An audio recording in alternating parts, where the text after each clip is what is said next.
After 108 years of torment, October after October after October, without a series win to show for it, the Cubs have won the World Series in 2016.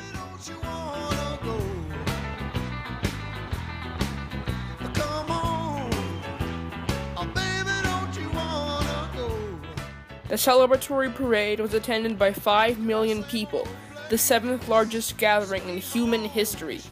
One person not in attendance? Steve Bartman. On October 14, 2003, Game 6 of the National League Championship Series, the Chicago Cubs were holding a 3-2 game lead on the Marlins. In the 8th inning of the game, Mark Pryor was pitching a 3-hit shutout for the Cubs. They were just 5 outs away from reaching the World Series, the first time since 1945. Luis Castillo was at bat for the Marlins, with 1 out, a full count, and Juan Pierre on second base.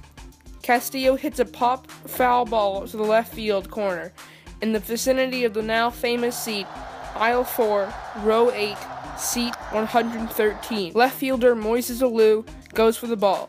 He reaches up into the stands as many fans, one of which was Steve Bartman, reach to catch a souvenir. The fans deflect the ball from Alou. Alou then throws his glove onto the ground and yells at Bartman.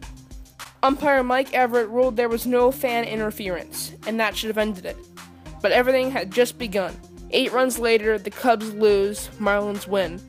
The blame is not cast on Alou or Pryor or any of the other players that gave up 8 in the 6th game of the World Series. It's all Bartman's fault. Being as news media-y as possible, Fox Sports replays this incident.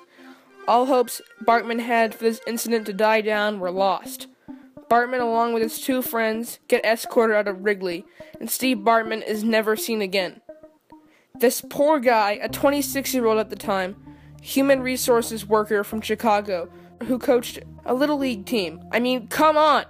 In the days following the incident, Steve Bartman is lumped in with William Sandus's Billy Goat, the sole reason the Cubs have never won a World Series. Sports fans really like superstitions. When they lose, they'll say, oh, it's the goat's fault, or Babe Ruth's ghost is doing something to this. When they win, it's about eclipses. Sports fans can't seem to understand when their team is good or when it's bad. It has to be controlled by some higher order of beings. Now that the Cubs' curse is over, Steve Bartman is now forgiven for all that he did by the fans of the Chicago Cubs. But does Bartman forgive them? Probably not. Why would he? This guy lived a perfectly normal life, and for just a few seconds of possible bad judgment, he faced more ridicule than most people will ever face. Bartman's lawyer even released his statement after the win.